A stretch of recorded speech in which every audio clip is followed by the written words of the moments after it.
ओम शांति। ओम शांति। रश्मि जी, आप कैसे ज्ञान में आए? ज्ञान में आना तो जैसे मुझे शुरू से सीखने का शौक था कि कुछ सीखें जिंदगी में। पहले तो बॉडी के मतलब पे सीखते थे, जैसे कि मतलब कैसे स्वस्थ रहना है, कैसे एक्टिव रहना है, कैसे दिन भर में अच्छा रहना है और अच्छा फील करना है। पर उसमें बॉडी कॉन्शियसनेस तो थी कि रहना है तो सुंदर दिखना है या अच्छा दिखना है या दिन में एक्टिव रहना है। जैसे कि काम भी सारा ऐसा था कि सुबह से शाम तक तो उसके बारे में सीखते रहते थे। फिर धीरे धीरे लगा कि मन को भी ठीक करना चाहिए, थोड़े थॉट्स को भी ठीक करना चाहिए। फिर उस दिशा में थोड़ा सा कदम उठाया, जानना शुरू किया। शिवानी बहन को जैसे कि सुना, लगा कि ऐसे थॉट्स थोड़े ठीक हो सकते हैं।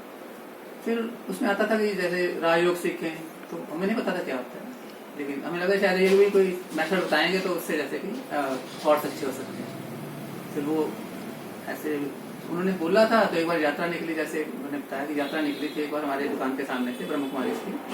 तो उसमें 60-70 भाई बहन होंगे, शायद कम होंगे, मैंने गिनती करनी थी। लेकिन मेरे तो जैसे मेरी बाहर नजर गई तो मैंने फर्स्ट टाइम ब्रह्म कुमारी को देखा थी। तो आपको जैसे सुमन बहन जी आपको ही देखा था, जब दृष्टि रुक सी गई वहां पे, बाकी दिखा ही नहीं कोई, लिखा जा रहे हैं पता है, लेकिन जैसे दृष्टि वहां खड़ी हो गई।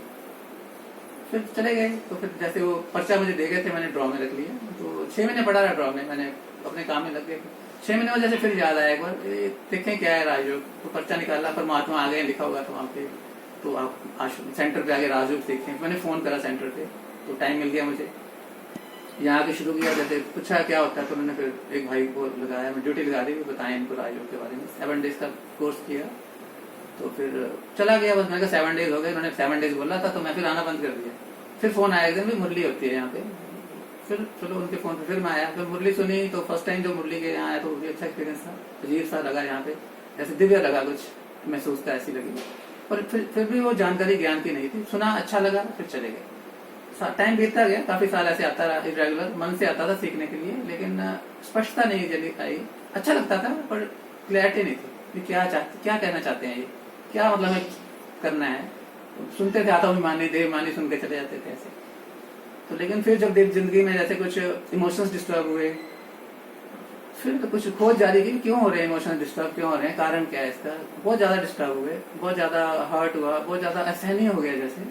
तो फिर लगा कि कुछ है जो कि मिसिंग है जिंदगी में, जो चाहिए, जिसकी वजह से ये प्रॉब्लम्स आ रही हैं। बाकी तो सब कुछ जिंदगी में है, खाना भी है, स्वस्थ भी है, जो सब ढूंढते हैं सब कुछ मेरे पास है, बस ये इमोशन डिस्टर्ब हो गए। फिर मुझे लगा कि मुझे सीखना चाहिए इसके बारे में। फिर आया, फिर बुक्स और अच्छे से सुना। मैं 3-3 घंटे द्वारा सुना चीजों को, यूट्यूब पे या कैसे भी। जो पुराने भाई बहन, जगदीश भाई जी को बहुत सुना, उषा बहन जी को बहुत सुना। यहाँ भी आता रहा, आश्रम में भी आता रहा, यहाँ की बात का भी फर्क पड़ा।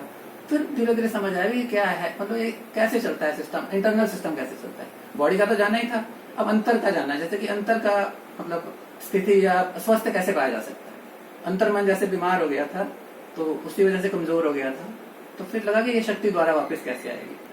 फिर वो समझ आया कि इसके पीछे क्या वो 5 कई कारण हैं, जो 7 चीजें हैं, जो पवित्रता है या और धारणाएं हैं, जो सत्व गुण है आत्मा के, कैसे वो वीक होते हैं जब हम विकारों के मतलब को सही समझ के उसको करते रहते हैं, उस भावों को अंदर लेते रहते हैं। तो वो भाव कैसे हमें आत्मा को कलुषित कर देते हैं, तो उसको जैसे कि डिम कर देते हैं, ब्लैक कर देते हैं।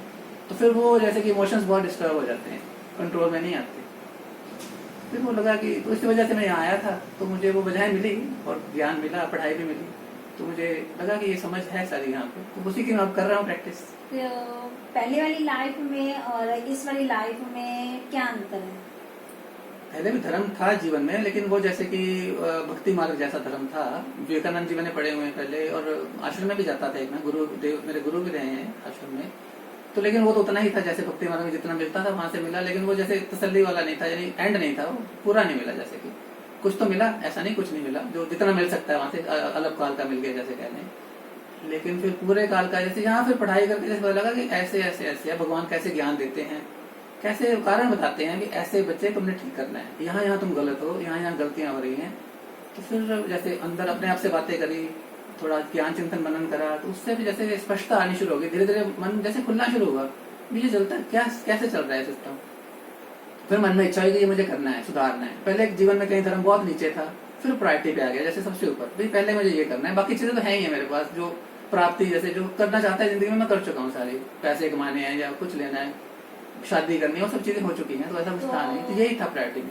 जैसे देखो पहले समस्या आती थी तो अब समस्या आ रही है, तो पहले समस्या में और इस समस्या में कैसे हैंडल करते हैं? पहले कैसे करते थे, अब कैसे करते हैं? तो जो तो देखो भौतिक लेवल पे समस्याएं, जो बाहरी समस्याएं वो तो कैसी थी नहीं, वो तो पहले भी अच्छे से हैंडल हो रही थी, चाहे बिजनेस है चाहे परिवार है, वो तो हो रहा था। हाँ, इमोशंस में डिस्टर्बेंस होती थी, उसको करते हुए मैं डिस्टर्ब हो जाता था, स्थिति हिल जाती थी कई बार। जैसे घर में भी कोई समस्या नहीं तो फिर स्थिति वैसी नहीं रहनी, तो दूर दूर कट कट के रहना सबसे, जैसे कि कहना नहीं कुछ लेकिन मन में रहता था, भाव रहता था, तो फिर कट के रहते थे। अब लगता है कि जैसे फिर अपनी स्थिति भी खराब होती थी, अंदर से तो खराब ही रहती थी ना, कट के रहना भी। अब लगता है नहीं, कट के नहीं रहना है, उसको मतलब सहन करना है। तो सहन करने का मतलब है कि अपनी स्थिति को खराब नहीं करना है, तो यानी कि ठीक रह के उनको अपना अच्छा देते रहना है। जैसे कटने से होता था कि पहले हम दे नहीं पाते थे, फिर यानी वो देना जैसे प्यार का और या भाव का देना रुक जाता था, इससे रुक जाता। अब लगा कि उसको रोकना नहीं है, उसके फ्लो के रुकने से जैसे कि और भावनाएं खराब हो जाएंगी। फिर वो समझ आया, तो उस पर मैं कर रहा हूँ काम, ये नहीं कि पूरा ठीक हो गया हूँ, लेकिन वो प्रक्रिया में है, कर रहा हूँ। और आप जो सुनने वाले भाई बहन हैं उनके लिए आप क्या संदेश देंगे? संदेश यही है कि जो प्रगति चाहता है, जिंदगी में ऊंचा उठना चाहता है, चाहे पैसे कमाना चाहता है, चाहे कुछ भी कमाना चाहता है, तो आधार कुछ जो है वो आत्मा ही है। जब आत्मा बहुत विकसित होती है तो उसको सब कुछ मिलता है। जो प्राप्तियां हैं, लॉ ऑफ अट्रैक्शन जैसे बोलते हैं, कि जो हम सोचते हैं, जो जैसे हम होते हैं वही हमें प्राप्त होता है। तो जैसे हम होते का मतलब है कि जैसे आत्मा की स्थिति है, जैसे आत्मा की वाइब्रेशन है, जिस फ्रीक्वेंसी पे आत्मा है वैसा ही मिलता है। जैसे हम पैदा होते हैं, किसी अमीर घर के में पैदा होते हैं या गरीब में पैदा होते हैं, क्योंकि आत्मा की फ्रीक्वेंसी वैसी होती है। तो हमें सब कुछ अगर पाना है तो उसका मेथड यही है कि हम आत्मा को ठीक करें, आत्मा की फ्रीक्वेंसी को बढ़ाएं, तो बाकी चीजें पीछे पीछे आएंगी। अगर आत्मा कलुषित है, नीचे है, गिरावट में है, तो चीजों के पीछे भागते रहेंगे, कभी नहीं आएंगी। छाया के साथ, वो जैसे छाया के पीछे भागते हैं ना, आगे जाती रहती है, वैसे ही रहेगा। अगर सूर्य की तरफ मुख करेंगे तो छाया हमारे पीछे पीछे आएगी, यानी चीजें हमारे पीछे पीछे खुद आएंगी, लेकिन जब हम उसके लायक बन जाएंगे। तो हमें खुद को लायक बनाना है, चीजों के पीछे भागने की जरूरत नहीं है, चीजें आएंगी, मिल जाती हैं आराम से।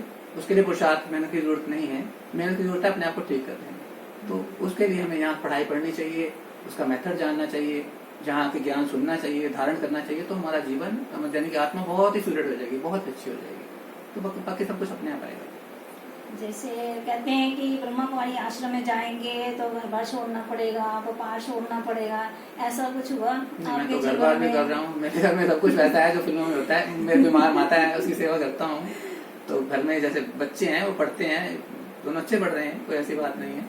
और एक फॉरेन में सेट है, जैसे कनाडा चला गया बेटा मेरा, बेटी भी बीकॉम कर चुकी है, टेस्ट तैयारी कर रही है। तो मैं बिजनेस भी अच्छा कर रहा हूँ। बिजनेस में अभी देखो सभी कह रहे मंदा है, लेकिन मैंने इस पीरियड में भी मेरा काम कोई मंदा नहीं रहा, ठीक रहा मेरा काम। चाहे 4 घंटे बोलता था, उसमें भी हमने कवर कराया। तो ऐसा कुछ नहीं है कि मैंने ना बिजनेस छोड़ा है, ना घर छोड़ा है, ना माँ की सेवा छोड़ी है, ना अपना भी ठीक है जो ठीक। लेकिन हाँ, मेरे परिवर्तन आया कि अब जैसे मुझे प्रायोरिटी रहती है कि मैं अपने मन और आत्मा को ठीक करूँ, तो वहां से फीलिंग ठीक होती है। तो फीलिंग जब अच्छी महसूस होती है ना, फिर और किसी चीज की जरूरत नहीं पड़ती। जैसे खाने की क्रेविंग पहले भी नहीं थी इतनी, पहले भी सोच के खाते थे, लेकिन अभी और भी जैसे उसमें मन इतना रहता नहीं कि और कुछ खा लें, लेकिन और इंद्रिय सुखों में जैसे कि क्योंकि उसे वासनाएं मिलती थी, तो वासना वैसे ही मिलनी शुरू हो गई है थोड़ी थोड़ी, जैसे वो ध्यान से मिल जाती है, तो फिर वो उसमें जैसे ध्यान जाता नहीं है, तो अपने आप में जैसे मस्त रहता है, मगन रहता है।